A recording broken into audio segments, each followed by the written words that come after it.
आप सब लोगों को नए साल की ढेर सारी शुभकामनाएं। मेरा नाम इवेंजलिस्ट जोशुआ है और आज मैं परमेश्वर के वचन से कुछ बातें बोलकर आपको इंकरेज करना चाहता हूं। परमेश्वर के वचन में व्यवस्था विवरण 31 का 8, जब हम इस वचन को पढ़ते हैं, ये वचन हमें इंकरेज करता है, प्रोत्साहित करता है। यहाँ पर ये वचन जो है मूसा यहोशू से कहता है और वो कहता है कि मैं तेरे आगे आगे चलने वाला यहोवा हूँ, वह तेरे संग रहेगा और ना तुझे धोखा देगा और ना छोड़ देगा, इसलिए मत डर और तेरा मन कच्चा ना हो। और ये जो वचन है मूसा यहोशू से कहता है। मूसा अपने जीवन के एक्सपीरियंस से इस वचनों को बोल रहा है, क्योंकि मूसा के संग परमेश्वर चलता था और मूसा को लीड करता था। वो अपने एक्सपीरियंस से यहोशू को कहता है, क्योंकि यहोशू कौन है? एक नया लीडर है, एक नया जो अगुआ है, जो इजरायलियों को लीड करने के लिए जा रहा है। कहां के लिए? कनान देश के लिए। और इस वचन से मैं आपको कुछ बातें बोलकर आपको प्रोत्साहित करना चाहता हूं। और ये वचन यहोवा परमेश्वर के द्वारा जो दिए गए वचन हैं। और यहाँ पर पहला पॉइंट, इसमें से कुछ पॉइंट है जो मैं आपके बीच में बांटना चाहता हूँ। और पहला पॉइंट यहाँ पर क्या है? मूसा यहोशू से कहता है वो तेरे आगे आगे चलने वाला यहोवा है। हमारा परमेश्वर कौन है? वो हमारे आगे आगे चलने वाला परमेश्वर है। आगे आगे चलने वाला परमेश्वर से कहने का मतलब क्या है? कि जो हमें लीड करने वाला परमेश्वर है। इस 2025 को जब हम शुरू करते हैं, मैं आपसे कहना चाहता हूं, आप परमेश्वर से कहें, प्रभु ये 2025 मेरे आगे आगे आप चले। परमेश्वर प्रभु, मैं अपना सफर अपने आप प्रभु अपने ही रास्तों पे, अपने ही मार्ग चुनकर मैं नहीं चलना चाहता हूं, आप मेरा मार्गदर्शन करें। मैं आपसे कहना चाहता हूं, अगर परमेश्वर आपको लीड करेगा तो वो परमेश्वर आपको सही जगह पर पहुंचाएगा। वो परमेश्वर आपको सही जगह लीड करेगा। इस संसार में बहुत सारे रास्ते हैं, बहुत सारे मार्ग हैं। कई मार्ग जो हमें नष्ट, जो हमें अंधकार की ओर लेकर जाते हैं। बहुत सारे मार्ग हैं जो हमें जो दुर्घटनाओं की ओर लेकर जाते हैं। और आज आप परमेश्वर से कहें, प्रभु 2025 में आप मेरा मार्गदर्शन बने। और परमेश्वर को जब हम अलाउड करेंगे कि प्रभु आप मेरा मार्गदर्शन करें, तो वो परमेश्वर आपके आगे आगे चलेगा। जैसे वो इजरायलियों के साथ, उनके साथ आगे आगे यहोवा परमेश्वर चलता था, उनका मार्गदर्शन करता था, उनकी जरूरतों को पूरा करता था और उनको शत्रुओं से बचाता था।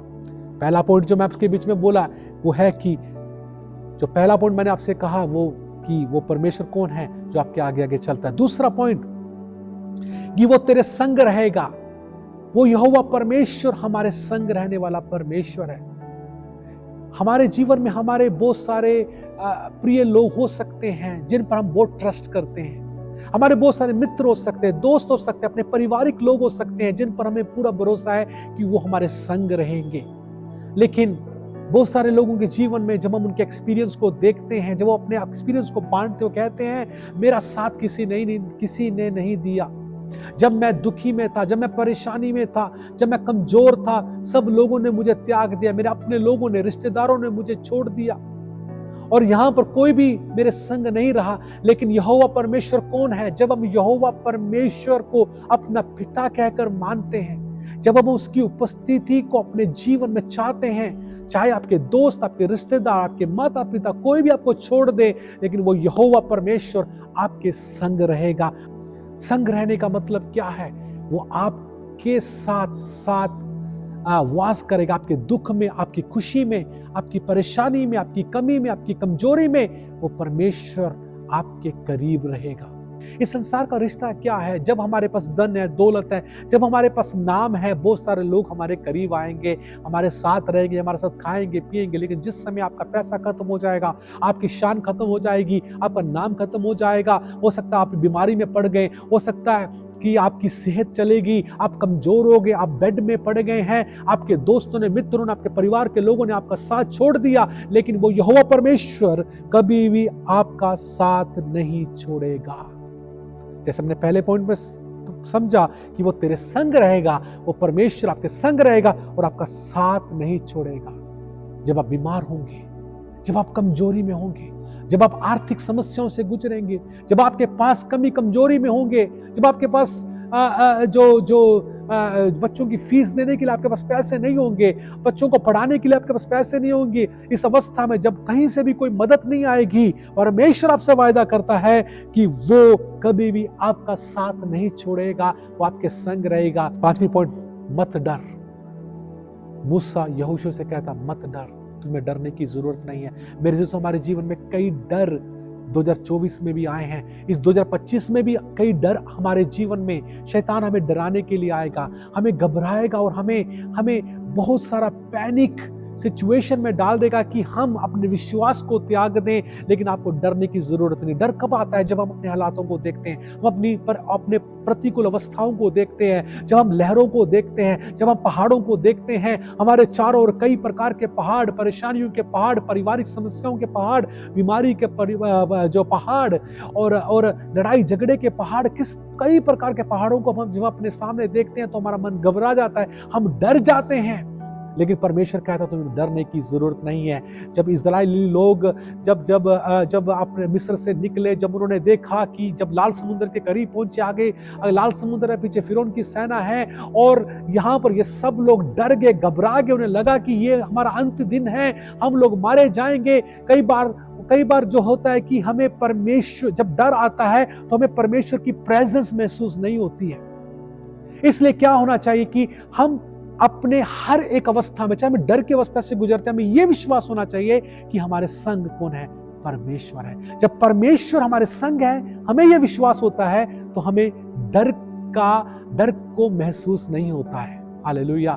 हमें ये डरने की जरूरत नहीं होती है कि कुछ होने वाला। हमें यह विश्वास होता है कि परमेश्वर हमारे संग है, वो हमारी लड़ाई को लड़ेगा। और यहाँ पर परमेश्वर उस समय वहां पर उसने मूसा से कहा, मूसा को गाइड किया कि क्या करना है। जब उसने उस लाठी को समुद्र में बागा, समुद्र दो भाग हो गया और ये लोग वहां से चलकर निकल गए और पूरी की पूरी फिरौन की सेना जो है उस समुद्र में खत्म होगी। मेरे अजीजों, हमें डरने की जरूरत नहीं। जो मूसा अपने एक्सपीरियंस से यहोशू को बता रहा है, तेरे सामने बहुत सारी परिस्थितियां आएंगी। जब तू उस कनान देश में चलने के लिए जो अपने कदम को उठाएगा, बहुत सारी प्रॉब्लम्स आएंगी, बहुत सारे लोग आपको डराने के लिए आएंगे। तो डरना मत, क्योंकि यहोवा परमेश्वर तेरे संग है। अगर यहोवा परमेश्वर ने तुम्हें वो वायदा करके तुम्हें अगर भेजा है तो वो परमेश्वर तुम्हारे संग रहेगा। हम दाऊद के समान कहें, हमें कोई भी गोलियात हरा नहीं सकता, क्योंकि हम सेनाओं के यहोवा पर भरोसा रखते हैं। इस 2025 में आपके जीवन में बहुत सारी डराने वाली अवस्थाएं जरूर आएंगी, लेकिन आपको डरने की जरूरत नहीं, क्योंकि यहोवा परमेश्वर आपके साथ है। आखिरी बात जो मूसा जो है यहोशू से करता है कि तेरा मन कच्चा ना हो। कई बार हमारे लाइफ में, हमारे जीवन में कई ऐसी परिस्थितियां आती हैं जब उसको देखकर हमारा मन कच्चा हो जाता है। 2024 में कई सपने आपने देखे होंगे, कई आपने जो है सफर ऐसा शुरू किया होगा कि मैं इस मुकाम तक पहुंचूंगा, जो नहीं हुआ, जिसके कारण आपका मन आज दुखी होगा। हो सकता है आप परेशान होंगे, हो सकता है आपका मन कच्चा हो गया होगा, हो सकता है आपका मन टूट गया होगा। लेकिन परमेश्वर आज आपसे कहता है तेरा मन कच्चा ना हो, क्योंकि परमेश्वर हमारे संग है। वो हमारे जीवन में उसके हर एक वायदे जो उसने हमसे किए हैं, उस वायदों को पूरा करेगा।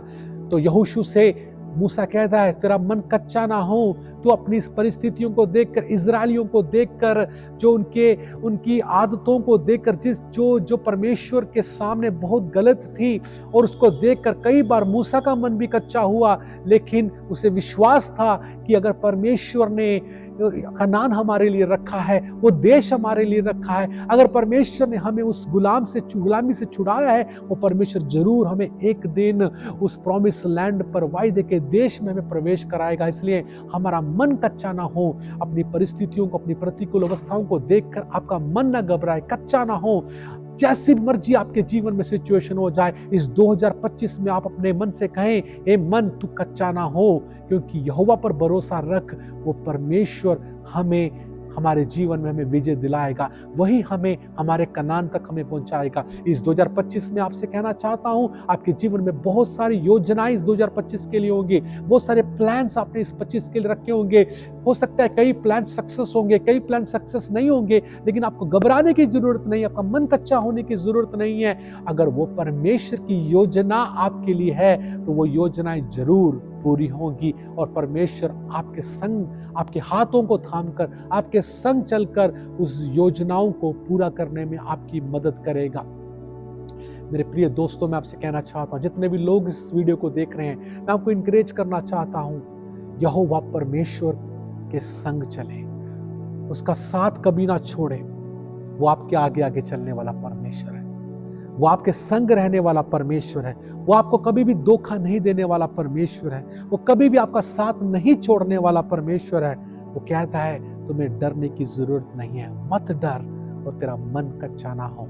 आज इन वचनों को अपने जीवन में लेकर चलें। इस साल जैसे आपने शुरुआत की है, ये साल इस वचनों को अपने जीवन में आगे रखें और प्रतिदिन इस वचनों की घोषणा करें कि यहोवा परमेश्वर हमारे संग है। हालेलुया। और वो कभी भी हमें नहीं छोड़ेगा। मैं विश्वास करता हूँ ये 2025 चाहे आप चैलेंज से होकर गुजरें, लेकिन परमेश्वर आपको हर एक चैलेंज के ऊपर आपको विजय देगा। आपकी हर एक जो पहाड़ियां हैं वो समतल हो जाएंगी, मैदान हो जाएगा और परमेश्वर आपको विजय देगा और आप जरूर अपने उस मुकाम तक पहुंचेंगे और उस कनान देश में प्रवेश करेंगे जो परमेश्वर ने आपके लिए रखा है। परमेश्वर इस वचन के द्वारा आपको आशीषित करे। प्रार्थना करना चाहता, अपनी आंखों को बंद करे। सर्वशक्तिमान परमेश्वर, हम प्रार्थना करते हैं, ये वचन जो प्रभु तेरे लोग सुन रहे हैं प्रभु, इस वचन के द्वारा तू इनको ब्लेस कर प्रभु जी। ये जो वचन आज यहाँ पर कहेंगे, तेरी आत्मा के द्वारा कहेंगे प्रभु, इनके जीवन के लाइफ, जीवन को बदलने वाला ये वचन होने पाए और इनके जीवन को परमेश्वर प्रोत्साहित करने वाला वचन होने पाए। ये 2025 इनके लिए एक आशीष का साल होने पाए, बढ़ोतरी का साल होने पाए, आत्मिक बढ़ोतरी का साल होने पाए और परमेश्वर ये प्रभु तेरे राज्य में बहुत अधिक कार्यों को करने वाले तेरे लोग होने पाए। प्रभु हम धन्यवाद करते हैं। अगर कोई परेशान है, बीमार है, निराश है, अगर कोई भी फाइनेंशियल क्राइसिस में गुजर रहा है, प्रभु ये 2025 इनके लिए एक ब्रेक थ्रू का साल होने पाए। ये 2025 इनके जीवन को में बदलावट का साल होने पाए, ताकि परमेश्वर ये तेरी उस विश्वास योग्यता को, महानता को अपने जीवन में देख सके। प्रभु धन्यवाद करते हैं। प्रभु तूने इस वचन के द्वारा में आशीष किया, सारा धर्मी में आपको देते हैं, यीशु मसीह के नाम से मांगते हैं, आमीन। परमेश्वर आपको आशीष दे।